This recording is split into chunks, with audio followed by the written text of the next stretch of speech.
5 years ago, you made a huge mistake by opening your doors to a stranger who needed a place to stay because that man betrayed you and slept with your girlfriend, Ms. Pence. We befriended him, let him move into our home. He offered to help pay the bills and stuff. I questioned her. I said, wonder why he just upped and left. Is it because me and you argue a lot? Across the street to the neighbors. 10:30 runs around, no Miss Pence. Well, she doesn't show up until the next day, about 10:30 in the morning. Looked like she went through a hurricane or something. She just was talking in circles, basically. I confessed, Your Honor. I had told him that I had slept with the gentleman that had been staying with us. He still seems to believe that it happened more than the one time, Your Honor. Continuously, from day one, accused me of cheating. That's how I was brought up. I'm constantly calling people honey and babe. That's just, I'm from the South. I never slept with anyone before that. No. In Judge Lauren Lake's courtroom, emotions run higher than legal arguments because the cases aren't just about paperwork. They are about identity, betrayal, responsibility, and the search for truth. As this description opens, the courtroom is filled with people whose lives now intersect with the legal system at the most vulnerable and unpredictable moments. Each person arrives with their own version of events, their own fears, and their own hope that justice will land on their side. What is unfolding inside this courtroom is a mixture of legal complexity and emotional weight, where every statement becomes a piece of evidence, every doubt becomes a turning point, and every DNA result becomes a life-changing verdict. Today's session begins with multiple families stepping into court seeking clarity, some desperately, some defiantly, and some with a quiet fear that the truth will reshape everything they believe. The courtroom atmosphere itself reflects the seriousness of the moment. Steady silence, a room waiting for answers, and Judge Lauren Lake guiding every detail with authority, compassion, and a deep understanding of how fragile people become in these situations. The first matter involves a couple whose entire relationship has deteriorated due to accusations of betrayal. The man enters the courtroom visibly tense, carrying years of resentment, doubt, and emotional exhaustion. He claims that the woman he loved was unfaithful, and that the children he has been raising might not be biologically his. For him, today represents the moment where his uncertainty must finally end. He stands before the judge insisting that the truth matters more than anything else. His belief reflects a common theme that arises in modern relationships. DNA test people regret taking, not because the results are wrong, but because the truth often destroys the illusions that hold relationships together. The woman, in contrast, enters the courtroom with her own heavy burden. She admits past mistakes, acknowledges the damage caused, but insists that the man is the father of her children. She says repeatedly that she made one mistake, and she has been paying for it emotionally ever since. She struggles with being misunderstood, judged, and blamed, and she hopes the DNA test will bring closure. Her words reflect the painful reality seen in countless cheating stories, where one decision creates consequences that last for years. Judge Lauren Lake listens to both sides carefully, balancing empathy with judicial firmness. She recognizes patterns seen throughout legal history: broken trust, emotional manipulation, and the way couples weaponize accusations when they lose faith in one another. The courtroom becomes a space where the judge must interpret not only legal facts but human behavior, a dynamic often explored in modern discussions on the relationship between law and justice. A theme highlighted in podcasts like the Game Changing Attorney podcast and the Truth Changes Everything podcast, where experts analyze how facts collide with emotional truth. As the arguments escalate, deeper layers unfold. The man introduces concerns about one of the children, worrying about behavioral issues and believing they must be tied to genetics.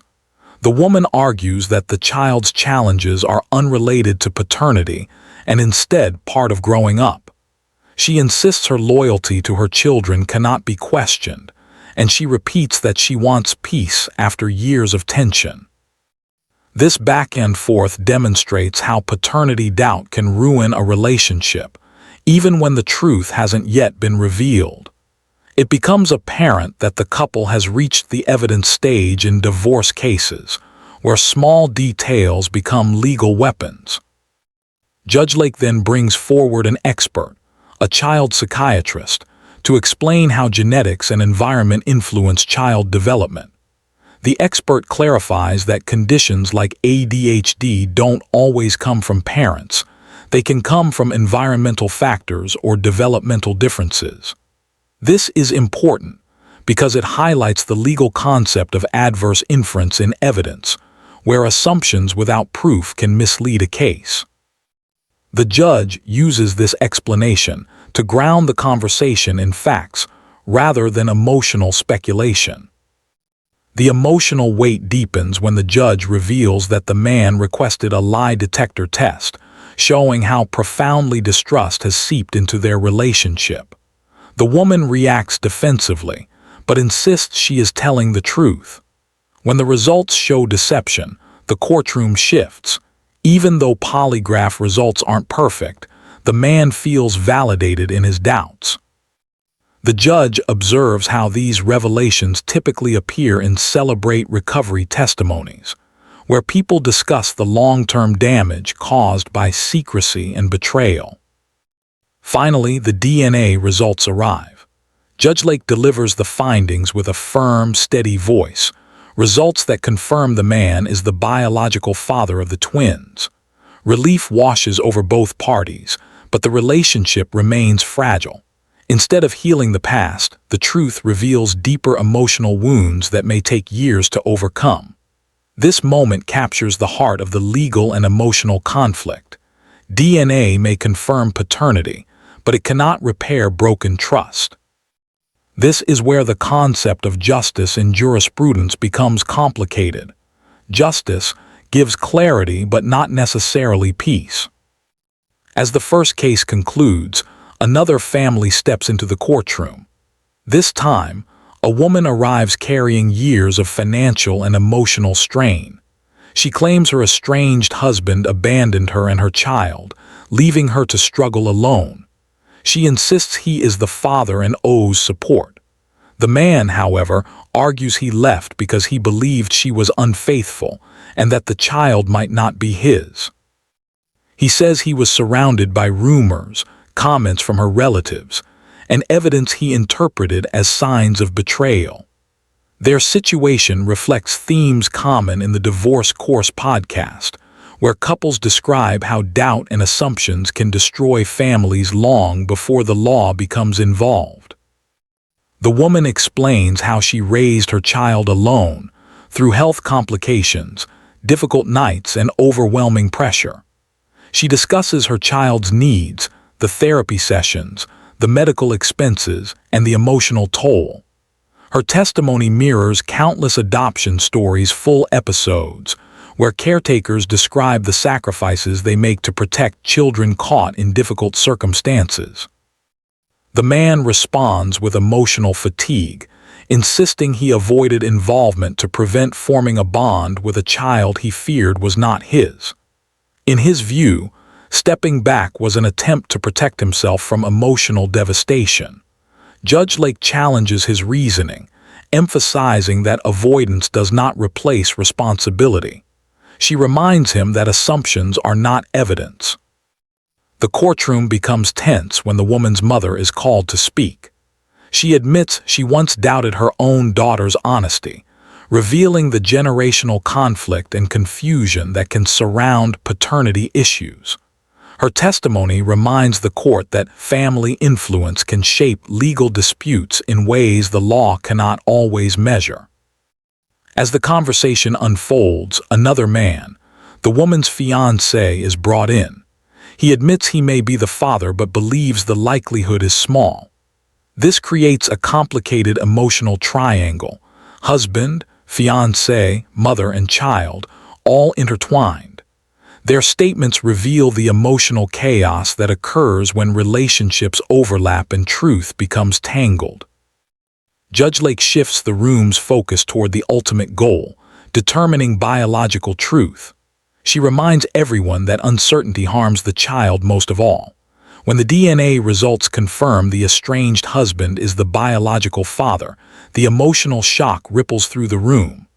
The mother breaks into tears, the fiancé steps back, and the grandmother expresses regret for doubting her daughter.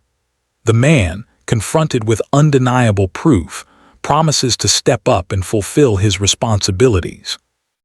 This result reinforces the legal principle that biological truth shapes responsibilities, even when emotional truth is messy. As Judge Lauren Lake closes one emotionally heavy paternity determination, the courtroom does not get a moment to rest. The next case begins with another complicated family dynamic, again shaped by betrayal, doubt, and conflicting memories. What makes this courtroom unique is how each participant carries trauma, regret, and fear directly into the legal process. Judge Lake repeatedly emphasizes that the courtroom is not a battlefield for revenge, but a place to uncover truth and apply justice, not emotional justice, but legal justice. This distinction reflects a fundamental theme from jurisprudence. The relationship between law and justice is rarely simple, rarely aligned, but always significant. The next family entering the courtroom brings a different form of turmoil. Here, a long-term couple returns to court with their second major dispute, each time fueled by unstable communication and unresolved emotional wounds. Their issues mirror many real cases described in legal commentary and podcasts that explore paternity conflicts, such as the Game-Changing Attorney podcast, where emotional decision-making collides with legal interpretation. In this case, the mother insists that her 3-month-old child belongs to the man she has been with for many years, despite their rocky relationship. She claims that even though their relationship has been inconsistent, the father remains the most likely biological parent. Her tone is a blend of frustration and determination as she tries to regain stability in her life. She wants the court to hear her truth, accept her timeline, and confirm that her partner is indeed the father. The man enters with a completely different perspective.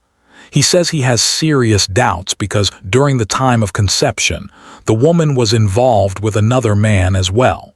For him, the issue is not avoidance or irresponsibility, it is uncertainty. Without clarity, he refuses to attach himself emotionally or legally. The stress in his voice reflects the emotional impact that DNA test people regret taking can have on relationships. These tests often expose truths that individuals are not fully prepared to handle. But what makes this case even more complicated is the amount of external influence. The man's family openly criticizes the woman, adding tension, judgment, and pressure. Their opinions intensify the conflict, forming a situation where family members deepen mistrust instead of supporting constructive resolution. Judge Lake notes that external influence often escalates emotional damage. In the evidence stage in divorce cases, outside opinions often have more impact than the actual evidence on record. The woman, however, does not back down. She explains that she and the man have a long and complicated history. She claims he came back into her life repeatedly, even after cheating and disappearing. She describes patterns where he would leave for long periods and then return as if nothing had happened. Her portrayal of their relationship mirrors many of the cheating stories that circulate in emotional recovery groups and podcasts like Celebrate Recovery Testimonies, where people recount repeated cycles of abandonment and reconciliation. Judge Lake listens with calm patience. What she looks for is consistency, whether the woman's explanation of dates, relationships, and events fits into a logical timeline. The woman insists that her due date aligns with the period she was intimate with the man she claims is the father, and that intimacy with the other man was either protected or outside the conception window. Her certainty contrasts sharply with the man's suspicion. As this emotional testimony unfolds, the man's best friend and the mother's acquaintances enter the narrative. They describe seeing other men around her home and witnessing her involvement with multiple partners. Judge Lake reminds the courtroom that personal judgments cannot replace the legal standards of proof. This is where the adverse inference in evidence becomes relevant. Assuming guilt without proof is dangerous, and the judge refuses to let opinions overshadow facts. However, the most shocking twist arrives when the woman's own acquaintances claim she might have been pregnant twice within a short time frame, suggesting she may be adjusting her story to match the man's involvement. These allegations heighten the tension, creating a courtroom filled with suspicion, fear, and mistrust. It becomes clear that everyone involved is emotionally overwhelmed. Judge Lake reminds them that the only way to resolve paternity is through biological truth, not hearsay, not suspicion, not emotional storytelling. The judge then shifts focus to the timeline. She asks the parties to confirm dates, windows of conception, and periods of intimacy. She analyzes the calendar submitted by the woman, noting how the red and blue markers representing each partner overlap.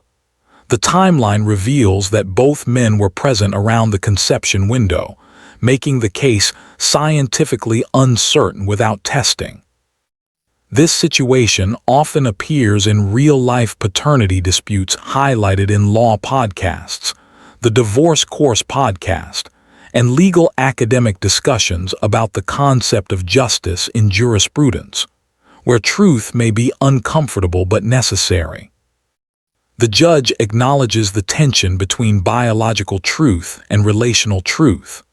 Sometimes people want the father to be the one they emotionally prefer, not the one DNA confirms. This is seen throughout both adoption history and modern adoption stories' full episodes, where identity becomes a complex matter of biology, legality, and emotional bonding. The man continues to insist the baby does not resemble him.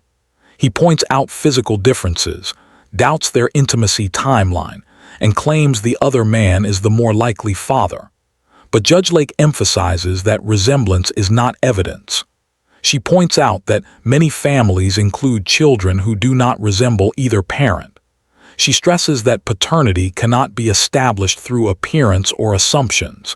It must be scientifically verified. The courtroom then hears testimony about how the man disappeared during the pregnancy and reappeared only when the woman gave birth. She claims she faced emotional and financial hardship alone. He argues that he stayed away because he believed another man was the father. He states that he did not want to bond with a child he felt unsure about. Judge Lake reminds him that emotional abandonment has consequences, regardless of paternity. The woman describes the childbirth experience in detail, noting that the man questioned the baby's appearance immediately at the hospital. She claims that even in the first hour of the baby's life, he was doubtful and emotionally distant.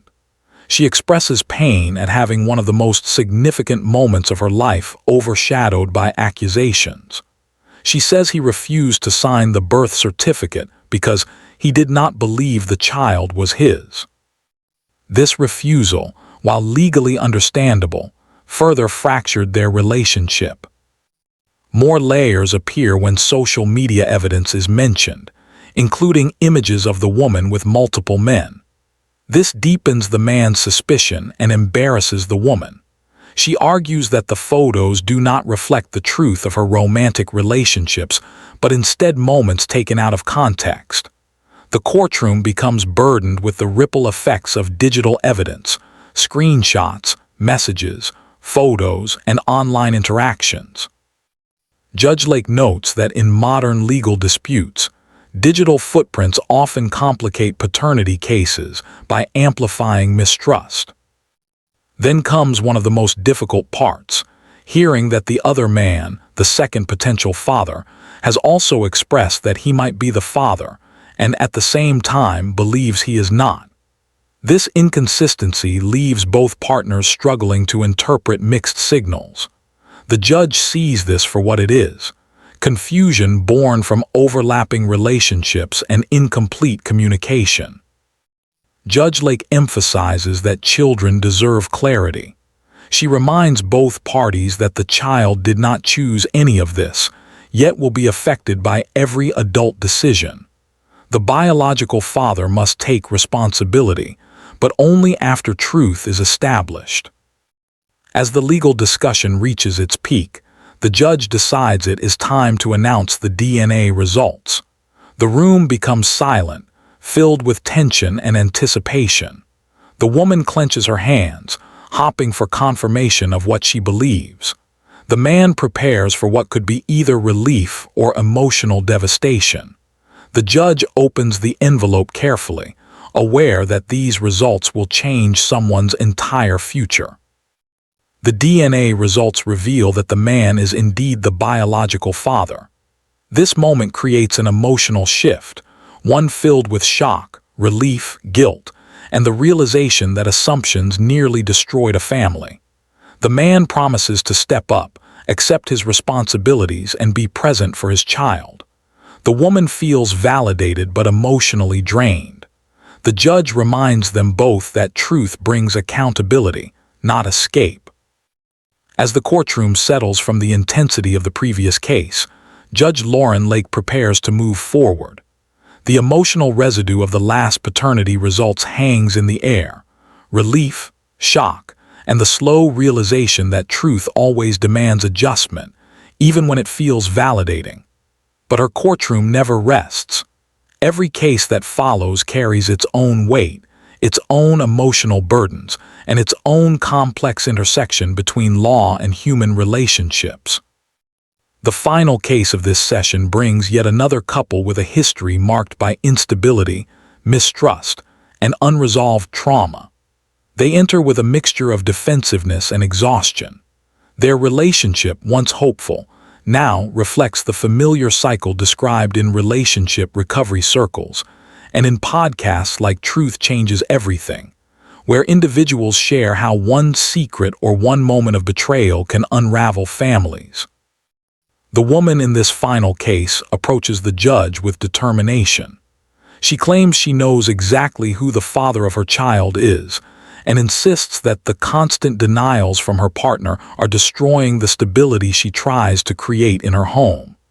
She has carried the child, supported them financially, and nurtured them emotionally while facing accusations every step of the way. Her frustration mirrors the voices commonly heard in Celebrate Recovery testimonies, where individuals describe carrying unfair burdens caused by mistrust. She tells the court she believes the man standing beside her has allowed outside interference and personal insecurity to overshadow his responsibilities as a father. She speaks of repeated cycles, moments where he left, returned, doubted, accused, and then left again. To her, today is about obtaining final clarity. She wants legal confirmation so she can move forward without questioning herself anymore, without reliving the pain of someone denying her child. She uses the courtroom as a final attempt to secure truth and stability. The man, however, presents his perspective with equal conviction. He says that from the beginning, he suspected the child might not be his, and that his doubts were fueled by the woman's complicated relationship history. He believes she was romantically involved with multiple people during the time of conception, making it impossible for him to trust her version of events. For him, paternity is not just about responsibility, it is about emotional survival. He insists he cannot give himself to a child, emotionally, unless he knows for certain that the child biologically belongs to him. His words echo themes often discussed in episodes of the Divorce Course podcast, where individuals battle between their desire to retreat emotionally and their responsibility to confront the truth. Judge Lauren Lake listens carefully, recognizing that both individuals are speaking from pain. But the courtroom requires structure, not chaos. The judge begins dissecting the timeline again, much like the earlier cases. She moves through each date, each claim, each moment of intimacy, and each window of possibility. The legal process becomes a tool to restore order. Her method reflects the foundational principle in jurisprudence that the concept of justice requires clarity, not assumption. The woman insists that, although there were other relationships in the past, she knows exactly when conception occurred. She provides receipts, messages, and dates, and she maintains that she was intimate with the other man only outside the conception period.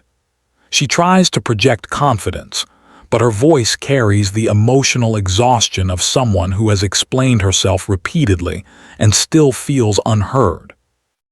The man challenges her with equal intensity. He brings up previous breakups, moments where she left suddenly, and inconsistencies from earlier conversations. His arguments reveal how much the past has influenced his thinking. In many paternity cases, emotional memory plays a bigger role than factual timelines. Judge Lake often reminds litigants that memory is imperfect and justice cannot function based on feelings alone. That principle becomes essential here, as she untangles perception from fact. Then, as in many real-life paternity disputes, outside individuals get drawn into the conflict. Friends, relatives, and even neighbors begin to influence the narrative. Their opinions add confusion, tension, and pressure. Judge Lake emphasizes that outside voices cannot shape legal truth. She warns the litigants that relying on assumptions or rumors can damage not only their relationship, but the child's emotional foundation. Her tone reflects the legal standard that adverse inference in evidence must never replace actual proof. The woman describes moments during the pregnancy when she felt alone, unsupported, and emotionally abandoned. She explains that the man's distance was not just neglect, it was a direct outcome of his doubt. She talks about medical appointments she attended alone, financial stress she faced without help, and her emotional struggle when he refused to acknowledge the child. Her testimony mirrors many modern adoption stories' full episodes, where children's well-being